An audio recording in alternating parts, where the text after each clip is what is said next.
Nosotros como líderes, la verdad que en eso se debe de manifestar el amor, en que nos libremos del camino que va, que no está de acuerdo a la palabra de Dios.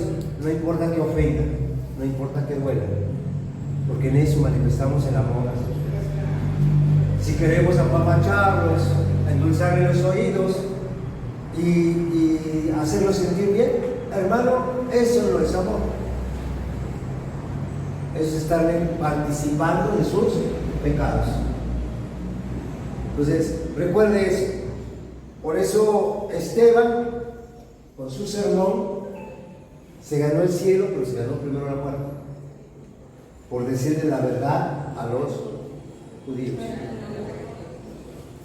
¿Por qué la verdad y no la mentira? Porque la verdad, ¿qué cosa hace? A ver, díganlo duro, a ver. ¿La verdad qué cosa hace? San Juan 8:32, a ver. La verdad nos liberta. ¿La verdad qué cosa hace? Nos liberta. Conoceréis la verdad y la verdad os hará libres. ¿Sí o no? San Juan 8:32, ahí lo dice. Y conoceréis la verdad y la verdad os hará libres. Y ese principio Esteban metió a fuego ahí. Ahora, hoy nuestro tema se llama una gran predicación activa grandes cosas. Una gran predicación activa grandes cosas. Ahora, no puede ser lo agradables, pero cuando es una gran predicación activa grandes cosas. Esteban, terminamos hace 8 días con que predicó y su predicación hizo que la gente hasta le crujiera los dientes, ¿verdad? Les dije que nos era imposible poder enseñar versículo por versículo porque nos llevábamos todo un día, ¿no? Pero bueno, vamos a tratar en este día de explicar un poquito. Vamos a leer una frase del capítulo 8. Desde el versículo 54 en adelante, por favor, quiero que veamos. Dice, nada más como en una forma introductoria, porque vamos a leer el capítulo 8, pero dice, oyendo esas cosas se enfurecían en sus corazones. Ahora, ¿qué estaban oyendo? Un gran sermón del diácono Esteban. No era el apóstol, no era nada, del diácono. Oyendo esas cosas se enfurecían en sus corazones y crujían los dientes contra él. Pero Esteban, lleno del Espíritu Santo, pues con los ojos en el cielo, vio la gloria de Dios y Jesús que estaba a la diestra de Dios. Y dijo, he aquí veo los cielos abiertos, y el Hijo del Hombre que está a la diestra de Dios. Entonces ellos, dando grandes voces, subrayen por favor, grandes voces, porque les dije que una gran predicación desata grandes o activa grandes cosas. Una gran predicación que hace activa grandes cosas. Entonces, lo primero que activó ahí fue grandes voces. Ahora, no eran aquellos que ¡aleluya! ¡Gloria a Dios! A ver, no. Estos eran aquellos que los crujían los dientes, no, le estaban pudiendo la palabra. Dice, se taparon los oídos, o sea, gritaban, hablaban, pero ellos sí, no queremos oír nada. Se tapaban los oídos. Dice, y arremetieron a una contra él, y echándole fuera de la ciudad le apedrearon, y los testigos pusieron sus ropas, a los pies de un joven que se llamaba Saulo. Y apedreaban a Esteban mientras él invocaba y decía, Señor Jesús, recibe mi espíritu, y puesto de rodillas, clamó a gran voz, Señor, no tomes en cuenta este pecado, no les tomes en cuenta este pecado. Y habiendo dicho esto, durmió. Ahí, yo quiero que vean ustedes como una gran enseñanza activa grandes cosas. Yo les dije, lo primero que vemos es que activó grandes voces. sobre aquellos que oyeron el sermón, gritaban, mataron a Esteban. Y eso nos enseña en el capítulo 8, ahora sí vamos a nuestro tema ya. Capítulo 8, versículo 1, dice: Saulo consentía en su muerte. En aquel día hubo, y subraye, ¿qué cosa hubo? Una gran predicación. ¿Qué activó la predicación de Esteban? No, una persecución, no. Una gran persecución, ¿verdad? Sí, porque un gran sermón, una gran prédica, una gran enseñanza activa grandes cosas. Primero, grandes voces, sí, pero esas voces, su objetivo era activar una gran persecución sobre la iglesia. ¿Sí estamos? Sí. Ahora, hermanos, ¿a cuántos nos gustaría una gran persecución? Pidan, oren para que el pastor dé un gran sermón.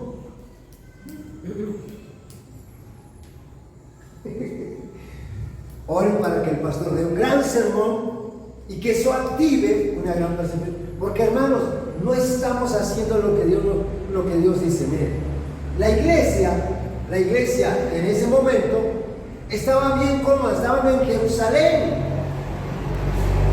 ¿Sí se acuerdan? Allí nació la iglesia y allí estaban bien bonitos, bien armoniosos, porque dice, había comunión unos con otros, compartían el pan, iban a las casas, oraban. Estaba bien bonito eso. Uno dice, bueno, es que es lo más hermoso que pueda haber. Imagínense, hay comunión, la palabra es koinonía, comunión, armonía, compartían alimentos, cantaban y alababan al Señor. Todo eso, magnífico. Uno dice, no hace falta nada, ¿para qué lo buscamos? Aquí estamos bien. Hubo hasta quienes vendieron sus bienes y todos estaban muy hermosos. Pero a ver, ¿eso era la voluntad de Dios? Sí y no. Sí, porque Dios dice que tenemos que tener comunión, pero luego de eso no es suficiente y no nos tenemos que estancar y no nos tenemos que quedar ahí. Tenemos que entender el propósito principal de la iglesia. El propósito principal de la iglesia está en Mateo 28, 19 y 20, que cuando les dijo, toda potestad me es dado en el cielo y en la tierra, por tanto, vayan y hagan discípulos.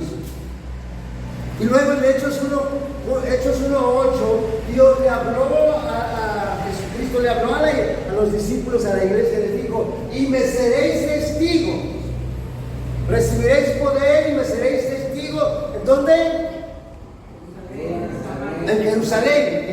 En Jerusalén ya estaban siendo testigos, ¿verdad? Estaban siendo testigos en Jerusalén porque los sacerdotes, los levitas, los fariseos, los saduceos, todos habían visto cómo se había predicado la palabra, habían visto cómo enfermos habían sido sanados, habían visto cómo los discípulos recibían el respaldo del Señor. Ya estaban dando testimonio en Jerusalén, pero nunca que Dios les dijo, ahí nada más se van a quedar. Hechos 1:8 luego dice, después de Jerusalén dice, Judea. ¿Qué es Judea? A ver, ¿dónde queda Judea? ¿Nunca han ubicado un mapa dónde está Judea? Judea está en la parte norte de Israel. Es cuando se dividió el pueblo de Israel, 12 tribus que vivían hacia el norte de Israel se apartaron y pusieron su propio rey. Y ellos, su lugar de adoración era en Silo. ¿Se acuerdan de la mujer samaritana que le dijo Jesús? Nuestros antepasados dicen que en este monte, ustedes los judíos nos dicen que en Jerusalén, ¿dónde se tiene que adorar? Y es cuando Jesús les dice, la hora viene y ahora es cuando los verdaderos adoradores adorarán al Padre en espíritu y en verdad. Y entonces, eso nos enseña que Judea era un pueblo que se contaminó con los judíos. Por eso los judíos no se juntaban con los israelitas, los de Jerusalén, no se juntaban con los judíos, los de Judea, porque la palabra judío viene de la palabra Judea, de la tribu de Judá, pero eran 10 tribus, y en Jerusalén se quedaron 2 tribus, nada más 2 tribus se quedaron ahí. Entonces ese pueblo del norte se contaminó con los sirios, con los de Asiria. Se contaminaron y empezaron a hacer sus prácticas de los asirios, y entonces se los llevaron cautivos. Desde ahí casi que se perdió esas tribus y no se sabe hasta ahora dónde están.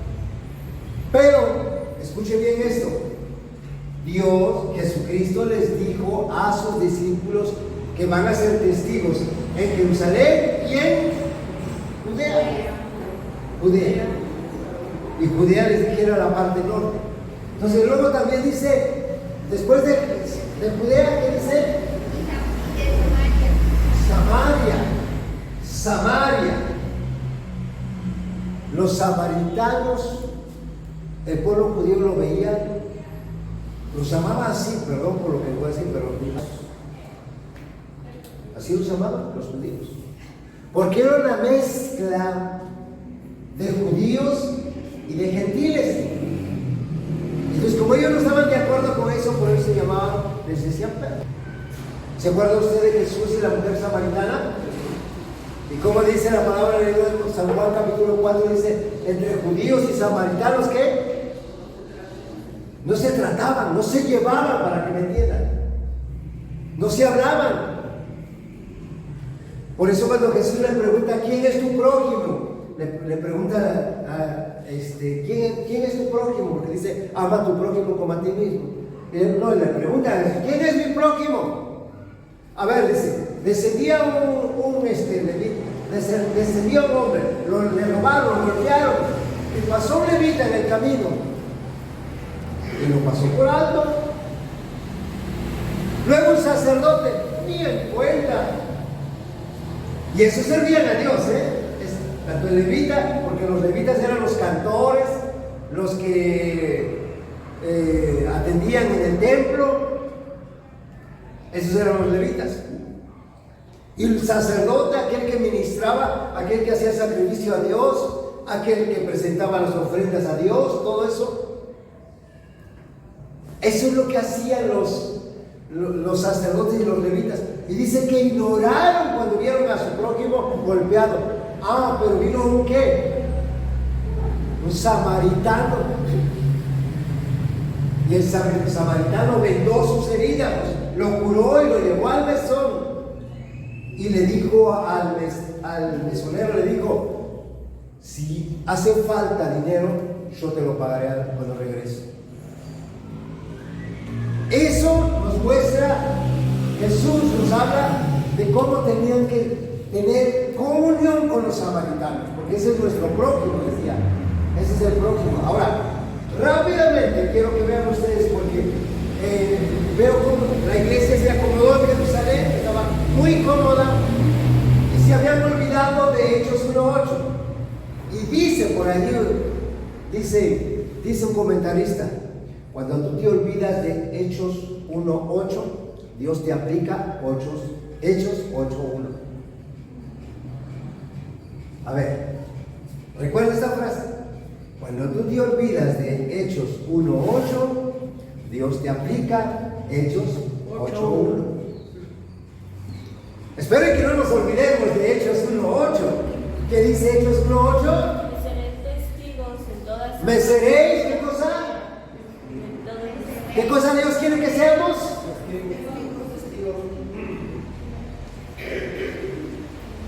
¿A dónde? Con tu familia, con tu vecino, con tu compañero de trabajo y hasta lo último de la tierra. Que tienes que ser testigo. O sea, por si acaso dices, no, yo ya no tengo territorio, ya prediqué todo. ¿Te falta? Muchísimo, por eso nuestra tarea es terminable. Pero si nos olvidamos de eso, nos va a aplicar Hechos 8.1. ¿Qué sucedió en Hechos? Persecución. A ver, ¿cuál queremos? ¿Hechos 1.8 o Hechos 8.1? 1.8. ¿De verdad? A ver, yo quiero que usted empiece a examinarse. ¿A cuántos les he testificado de la palabra? ¿A cuántos les he compartido de la palabra?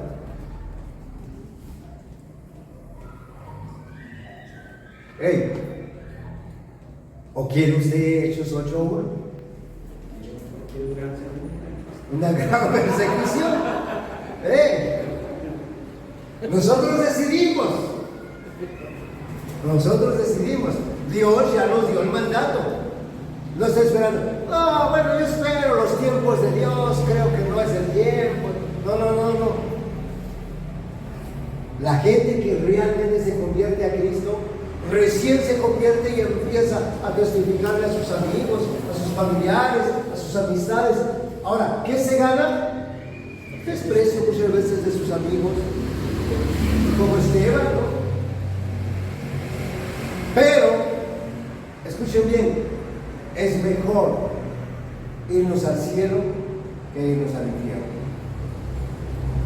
Porque si no hacemos eso, nos vamos enfriando, poco a poquito nos vamos enfriando.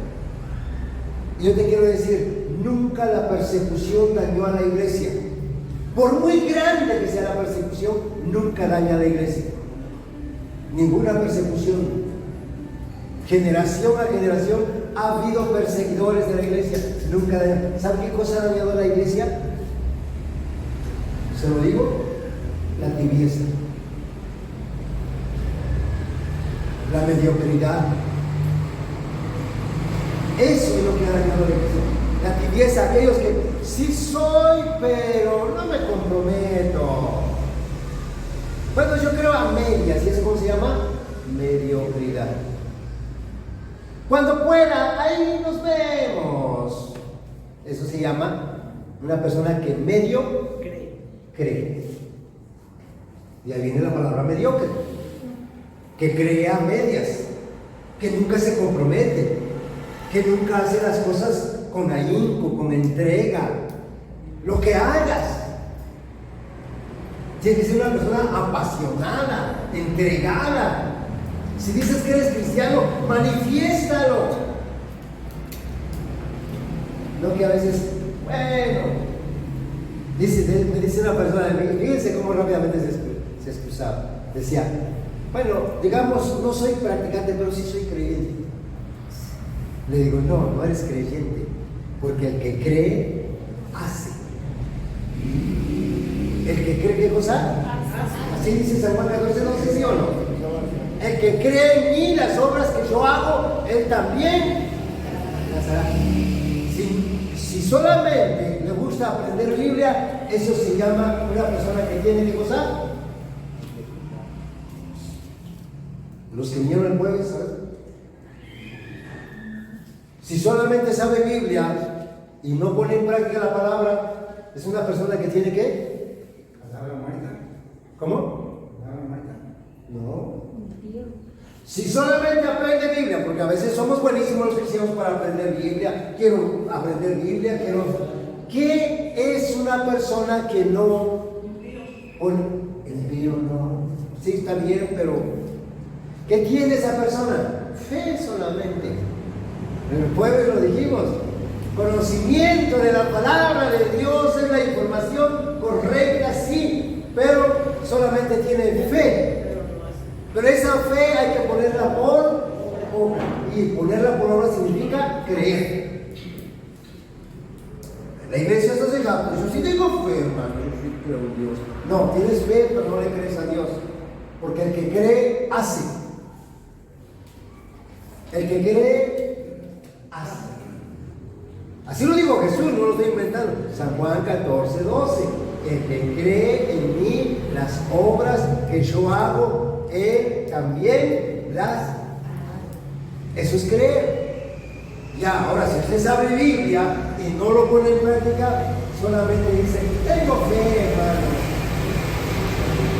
Entonces, hermanos, Esto me llamó la atención porque en el versículo 1 subraya eso, ¿qué activó la gran predicación de Esteban? Una gran persecución. Mi hermano, a veces la persecución es necesaria. Y eso lo decide la iglesia, decidimos cada uno. Obedecemos el mandato de Dios de ser testigos, de dar testimonio de nuestro Señor Jesucristo, o va a venir gran persecución.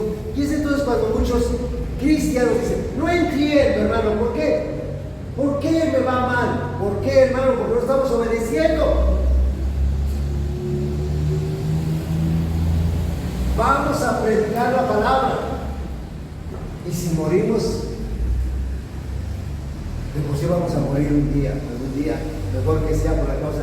Dice un hermano hasta de una forma chusca, dice que el día que Jesús mandó a Pedro a predicar, a pescar, que se llenaron las arcas, dice que los peces dijeron, no, imagínate el honor que vamos a tener que Cristo hable de nosotros, vámonos a las redes de Pedro. Y por eso se llenó las barcas, porque los peces dijeron, mejor morir en este momento que nos van a hablar de nosotros, que morir de incógnitos. ¿Sí? Entonces por eso los peces quisieron morir ese día y llenaron la verdad. Ok, entonces nosotros tenemos que empezar a dar testimonio. Dice la palabra de Dios que dice, y todos fueron esparcidos por las tierras de Judea y ¿se va a cumplir el propósito de Dios? Si no quieres a la buena, Dios te da una patadita. ¿Dónde les había dicho que iban a ser testigos? En Jerusalén, en Judea y en Samaria. Y ellos dijeron, Jerusalén está bonita. Tan difícil está, acabamos de matar a Esteban, pero aquí vamos a estar. No, mis hijos, yo no los llamé para que se queden en Jerusalén. Vamos para afuera. Y empieza, dice, todos fueron esparcidos. Uno dice, Dios, ¿dónde estás? ¿Por qué me pasa esto? Sin embargo, simplemente es el cumplimiento de la palabra de Dios. Tome en cuenta, no hay cosas en su vida que pasan, que suceden, que aunque no le agradan, es simplemente el cumplimiento de la palabra de Dios en su vida. Y hay cosas que no nos agradan, pero a veces nosotros propiciamos, nosotros sembramos todo eso. Veíamos a una persona con una situación bien crítica, pero crítica de verdad. Nos dolía a mi esposa y a mí ver la situación que está viviendo esta persona. Y decíamos, ¿cómo poder ayudarle? ¿Qué podemos hacer? Pero luego el Espíritu Santo me hizo ver, está cosechando lo que sembró. Y eso es cierto. La salud, les decía yo el día lunes, hace 15 días. Hace 15 días en el discipulado compartido. La salud, hermanos, es consecuencia de cómo nosotros nos alimentamos. ¿O no? Sí. Al famoso se ha dicho, tú eres lo que comes. Imagínense, vimos a un jovencito, y nos dolía eso, verlo, pobre joven. ¿Sabe qué? Dice que la mamá nunca lo sentó a la mesa a comer. Y siempre los chiquillos, como había dinero, decían, queremos gansito. Ten, hijo, cómprate tu gansito. Quiero chetitos. Ten, hijo, come tus chetitos. ¿Sabe qué? Le hizo un daño su estómago a sus intestinos. Y la condición que ahora está es consecuencia de la alimentación de ese niño. Siga comiendo pura pizza, coca y eso, ¿no? ¿Usted ve? Hermanos, de verdad, tenemos que cuidar nuestra salud. Tenemos que cuidar nuestra salud. Entonces, hermano, esto les digo porque a veces nos hemos lamentado, pero ¿por qué esto? nosotros, dentro del plan perfecto de Dios, todo lo que Él ha decidido para nuestra vida va a suceder, hermano. Así que Dios les había dicho a ellos, iban a ser testigos en Jerusalén, en Judea y en Samaria, y se habían olvidado. No nos olvidemos de que Dios nos llamó a ser testigos, ¿ok? Porque si no va a desatarse una gran ¿qué? La gran predicación desató grandes voces, y las grandes voces activaron una gran persecución. Ahora, después de la gran persecución, vamos a ver una gran pena. Vamos a ver una gran pena. Versículo 2 de Hechos, capítulo 8. Porque les dije, una gran predicación activa grandes cosas. Pueden ser agradables, pueden ser no muy agradables. A ver, lo siguiente es una gran pena, un gran dolor, un gran llanto. Miren, escuchen bien versículo 2 rápidamente. Hechos 8:2. Dice, hombres piadosos llevaron a enterrar a Esteban. ¿Y hicieron qué cosa? ¿Qué hicieron? Gran llanto. Gran llanto. Ahora, yo les invito, pregunten, escuchen bien esto. ¿Por qué estos hombres piadosos lloraron? Dice, con gran llanto. ¿Usted se imagina un gran llanto? Hermanos, no le estaban escurriendo lágrimas. No. ¿Ha visto usted cuando una gente llora con un gran llanto? Siempre les digo que yo recuerdo que una mujer estaba llorando de una manera estrepitosa, la verdad, unos gritos desgarradores. Vi ahí a un lado de la Cruz Roja, porque llevaba a su esposo en un taxi, lo llevaba, pues estuvo muy mal, lo sube en un taxi, llega y estaba muerto ahí. Entonces ella llega, entra corriendo a la Cruz Roja, vengan, y llegan los paramédicos, lo tocan, está muerto. Y ella gritaba, ¡no! Pero no decía no, ella gritaba, ¡no! ¡No, por favor! Decía, póngale el aparatito, póngale ahí. Y saben que les ponen descargas eléctricas y a veces se activa otra vez el corazón. Y le decían, no, es que ya tiene rato que está muerto. Ya no hay nada que hacer. Y la señora gritaba. La vez que me ha tocado ver llanto, pero un gran llanto. Aquí esa palabra gran llanto no es que estaba llorando que le escurrían lágrimas, no. Era un gran llanto. Ahora, escuchen, ¿por quién lloraban? Por Esteban. ¿Qué sucederá de nosotros cuando muramos nosotros? Hay quienes dicen que hasta el perro llora cuando muere. Pero hay otros que ni el perro llora.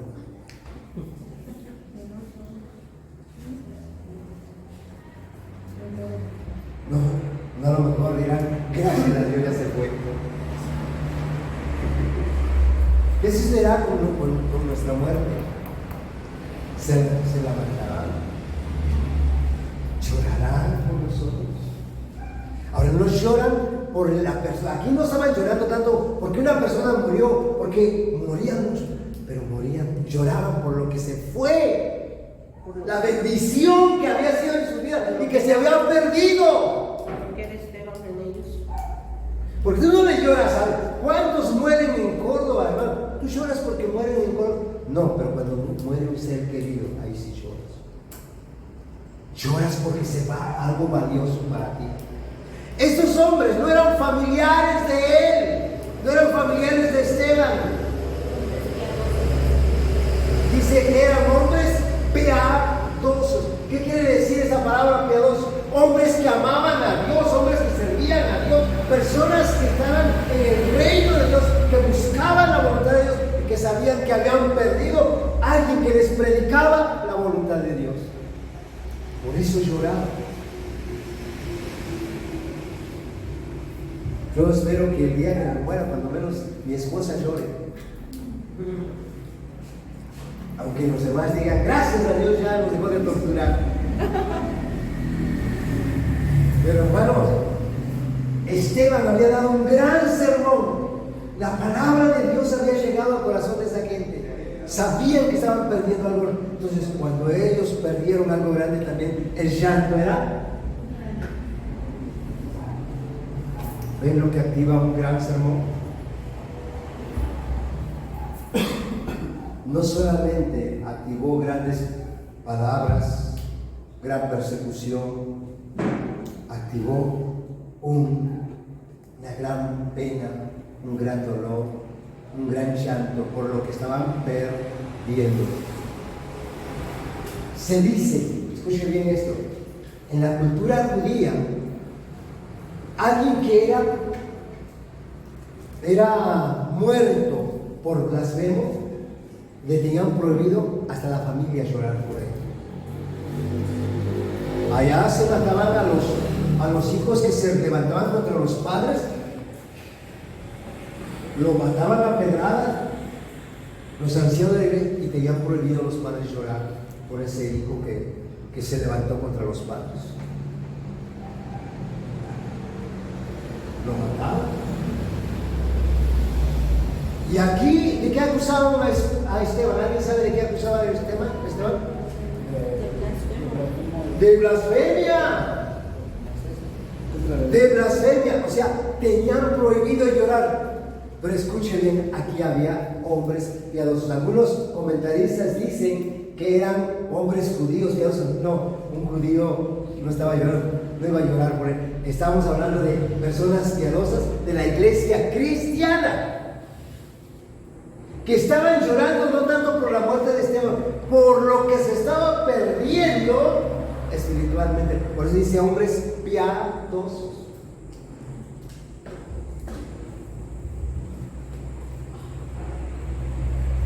Un gran llanto, hermanos, pero un gran llanto lo despierta o lo desata una gran pérdida.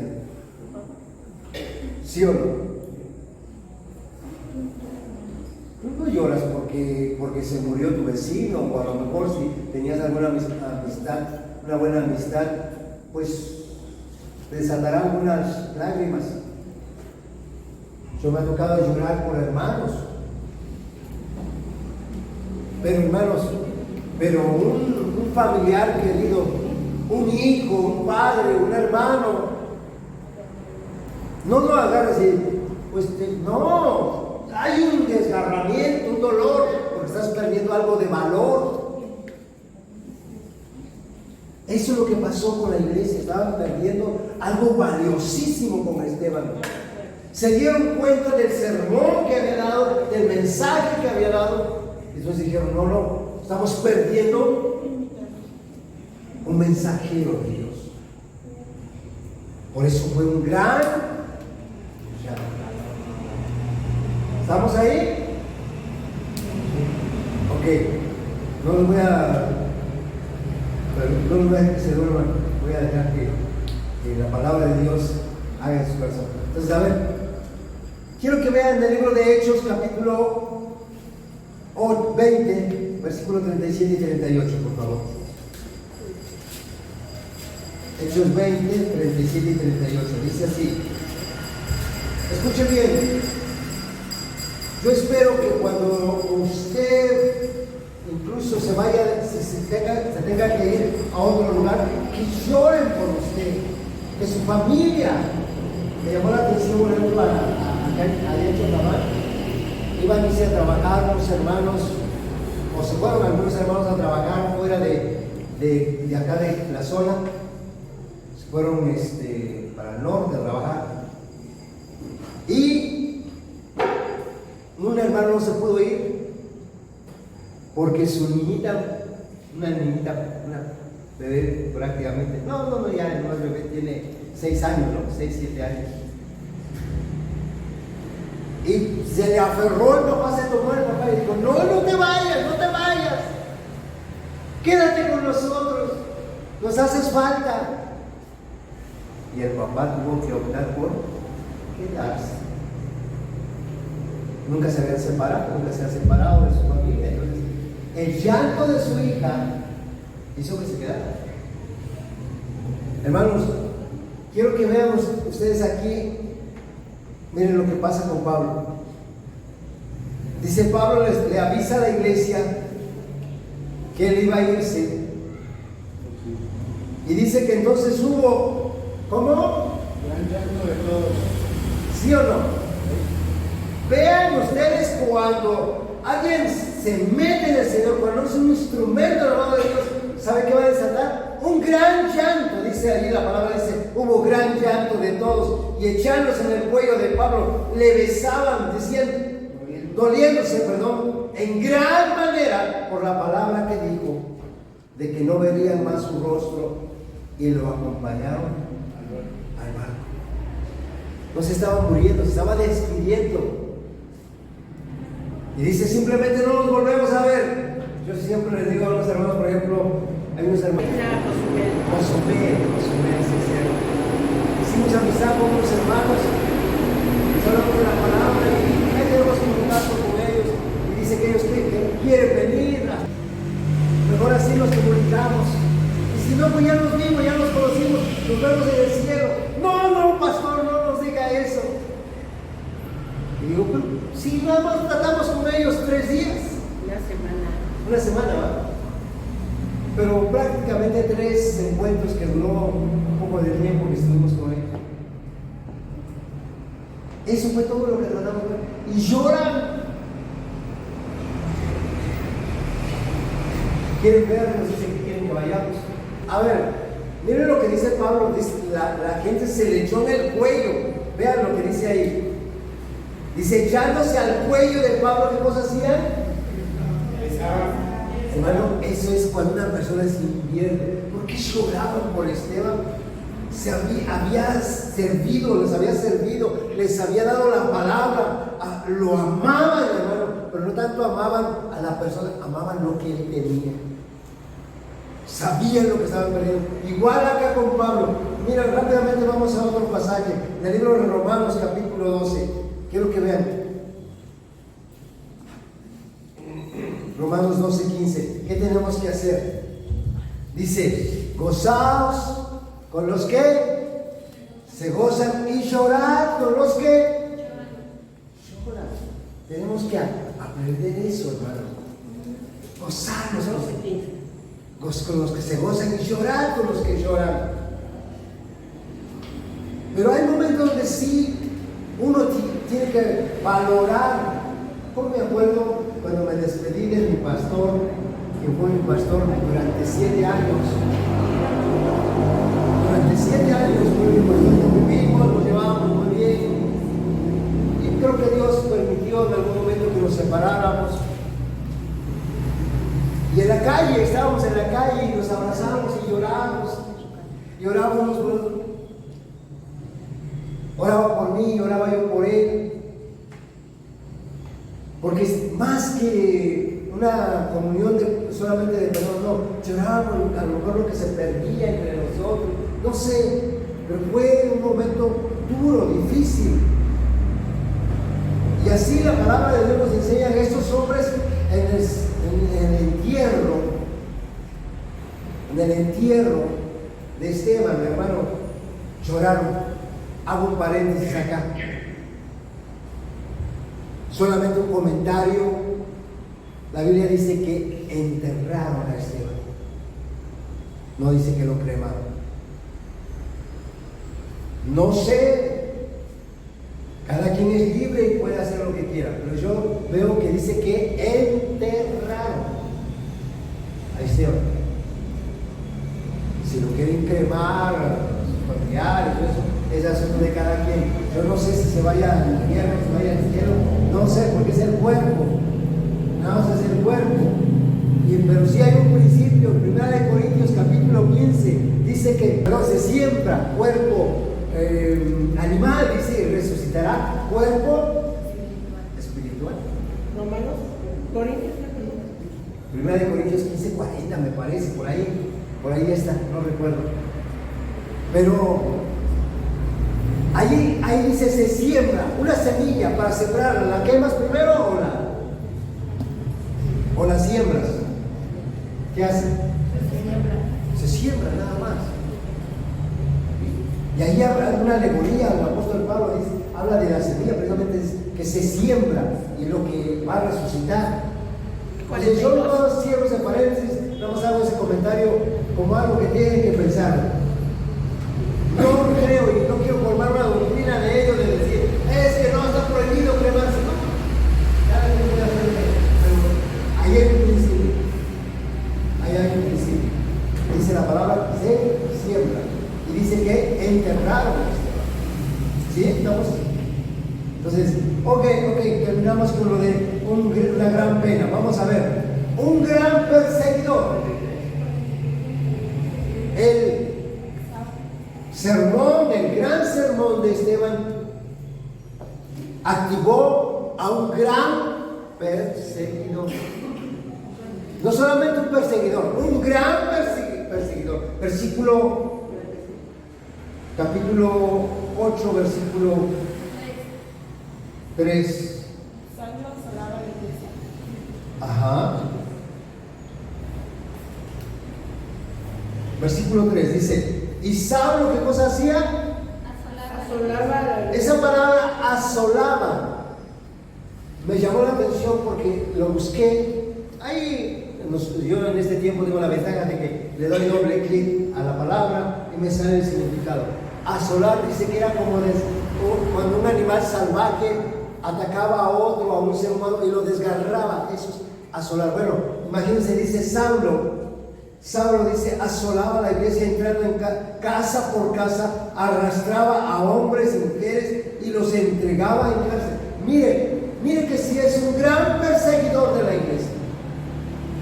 Vean lo que activó el gran sermón de Esteban. ¿Qué dijimos? Grandes palabrerías, gran persecución, gran pena.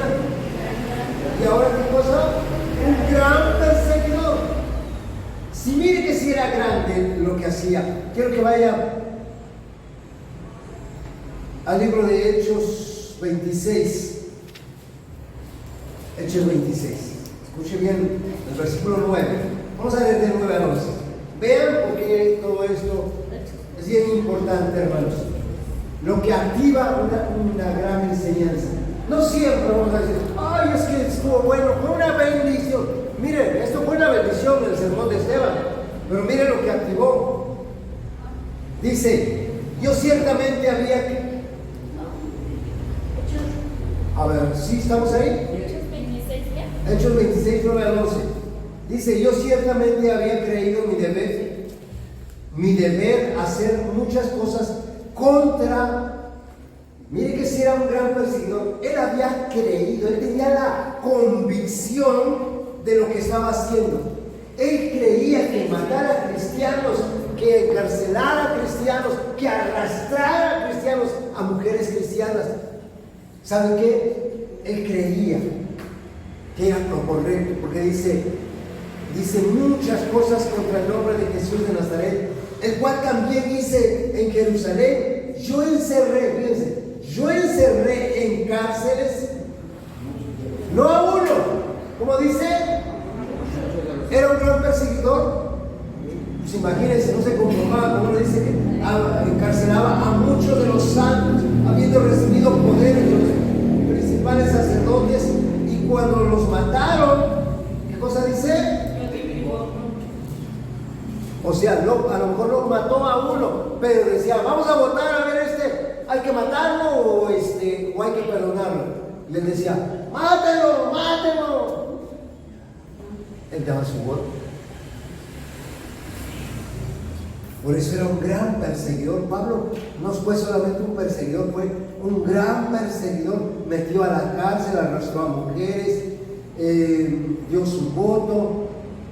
Hermanos, todo eso hizo Pablo tan solamente por su celo, por su amor a la ley de Moisés. Por eso siempre les voy a decir, una buena intención No basta si hay ignorancia del conocimiento de la palabra de Dios. Si hay ignorancia de la voluntad de Dios, hermano, no alcanza. Por buena intención hay muchos que están en el infierno. No alcanza eso. Las buenas intenciones no basta para decir, ya, no, hay que hacer la voluntad de Dios. Porque mire, Pablo no vaya a pensar que metía a la cárcel porque él quería ensañarse con los cristianos. No, él tenía la buena intención, él había creído que estaba haciendo lo correcto. Ahora rápidamente, quiero que vean el libro de Primera de Corintios 15:9. Dice, porque yo soy el más pequeño de los apóstoles, que no soy digno de ser llamado apóstol. ¿Por qué? Porque perseguía a la iglesia, dice. Ahora, eso no lo hizo un día, no lo hizo un buen tiempo. Y miren, quiero que veamos un texto en el libro de Primera de Timoteo, capítulo 1, versículo 13. Primera de Timoteo 1:13, rápidamente dice, habiendo yo sido antes, ¿qué cosa? Mire, escuche bien, a Esteban lo habían matado supuestamente por ser un blasfemo, y alguien que era blasfemo le daban cartas para que mataran a los cristianos. Vean, pero todo eso uno dice, pero ¿cómo es posible si Dios tiene cuidado? ¿Por qué permitió Dios que Saulo en ese entonces, que Saulo persiguiera a la iglesia?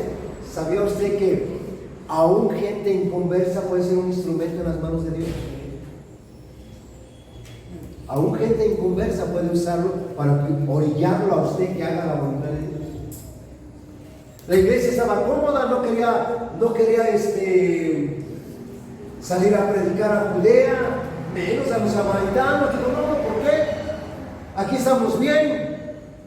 Pero cuando oía a un cristiano, imagínense que estamos aquí, ¿no? Que les diga yo, hermanos, abusados, a ver, ¿cuántos quieren quedarse? Porque ahí viene Saulo, ahí viene casa por casa, viene, ya están 3 casas. Ustedes dicen si se quedan o se van. ¿Qué harían ustedes? Patas la gente que dice que también con correr se gana. ¡Vámonos! Lo que no sabe que hasta donde usted corra, dice que Jesucristo es peor que la mafia. La mafia, hermano, te mataron y ahí se acabó, dice el dicho, cuando el perro se acabó la rabia. Pero con Jesucristo ni porque te maten, te sigue. Te sigue. Entonces, sales corriendo, te vas a otro, ¿y sabes para qué te vas a salir corriendo? Vas a otra parte y te preguntan, ¿de dónde vienes?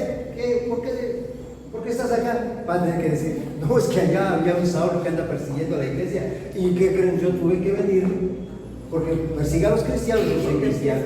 Y empieza a testificar. Empieza a correr. ¿Se da cuenta cómo Dios usa a unos inconversos? Porque allí Saulo no era convertido. Sin embargo, mire usted, fue un instrumento. Dice, yo no debería de llamarme apóstol, porque yo perseguía a la iglesia. Pero mire, el versículo 13 de 1 Timoteo 1:13 dice, habiendo yo sido antes blasfemo y perseguidor e injuriador, mas fui recibido a misericordia porque lo hice por ignorancia e incredulidad. Pero aún siendo ignorantes e incrédulos, Dios nos puede usar o puede usar a una persona que es ignorante e incrédulo. Lo puede usar. Para Dios no hay nada imposible. Dios usó a Saulo aún antes de que lo conociera. De una mala manera, lo permitió Dios que fuera usado de esa manera. El diablo cree que usa a la gente, no. Aquellos que te hicieron, aquellos que te dijeron, aquellos que hablaron mal de ti, ¿saben qué? Dios los usó para ver cómo reaccionas.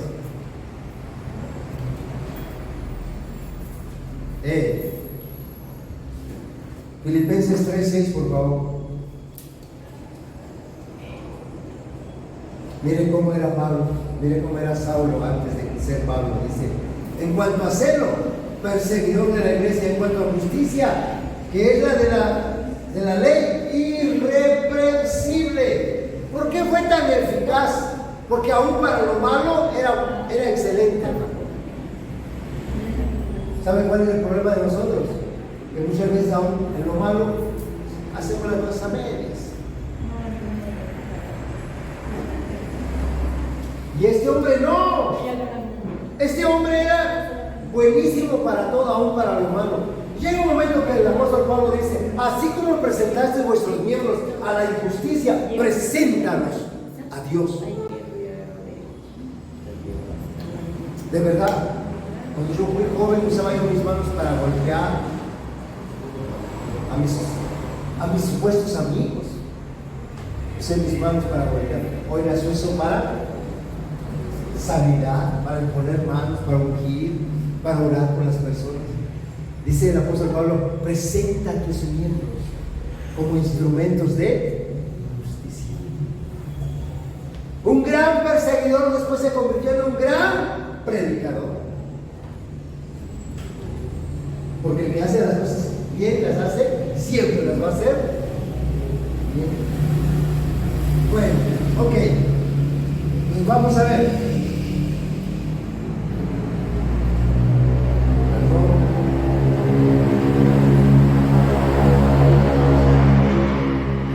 Vamos a ver el último punto. El gran sermón de Esteban activó una gran proclamación del Evangelio. Versículo 4, regrese a Hechos 8:4. Escuche bien lo que dice. Hechos capítulo 8, versículo 4 dice: pero los que fueron esparcidos iban por todas partes anunciando el Evangelio. Una gran proclamación, hermano, que si hiciéramos una campaña no se logra predicando. Imagínense, dice que iban por toda Judea, por toda Samaria.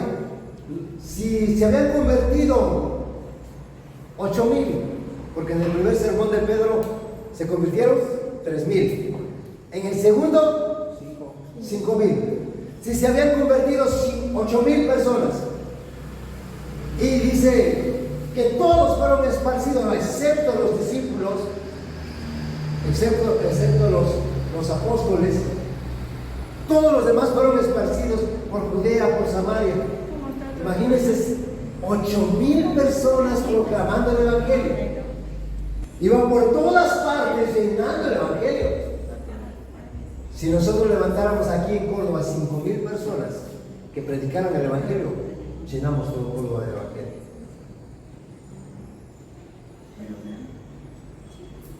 Pero primero necesitamos que se conviertan.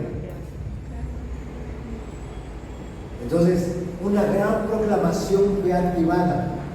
Dentro de 8 días vamos a ver el versículo 5 en adelante. Dice: entonces Felipe descendió a las ciudades de Samaria y les predicaba a Cristo. ¿Se dan cuenta?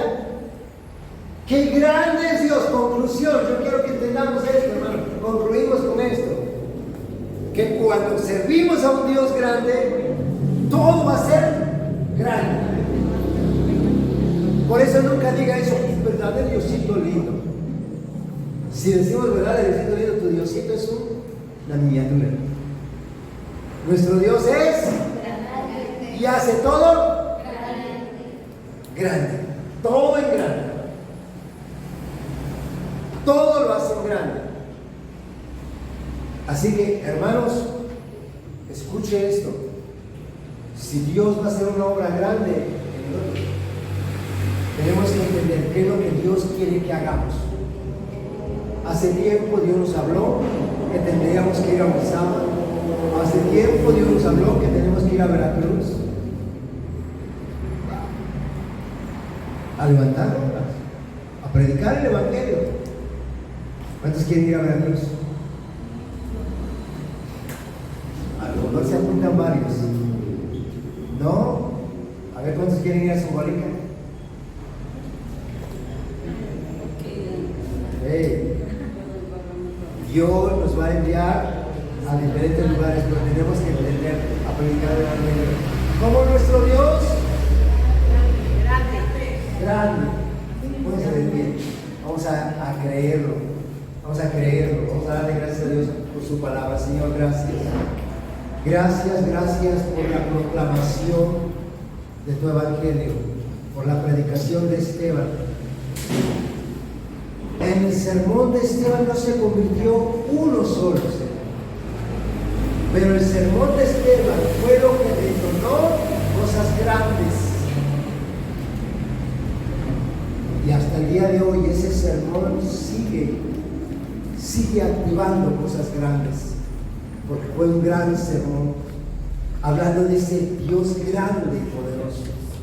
Señor, yo espero que entendamos que aquí en Córdoba se tiene que detonar una gran obra tuya, el reino de Dios. Tu reino se tiene que hacer tangible, visible, un reino poderoso que ha venido en Córdoba para manifestar tu gloria.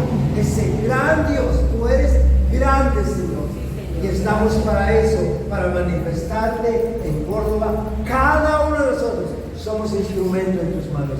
Dile en esta mañana, este mediodía, dile al Señor: heme aquí, Señor, soy instrumento. Tú me llamaste a ser testigo, tú me llamaste a dar testimonio de ti.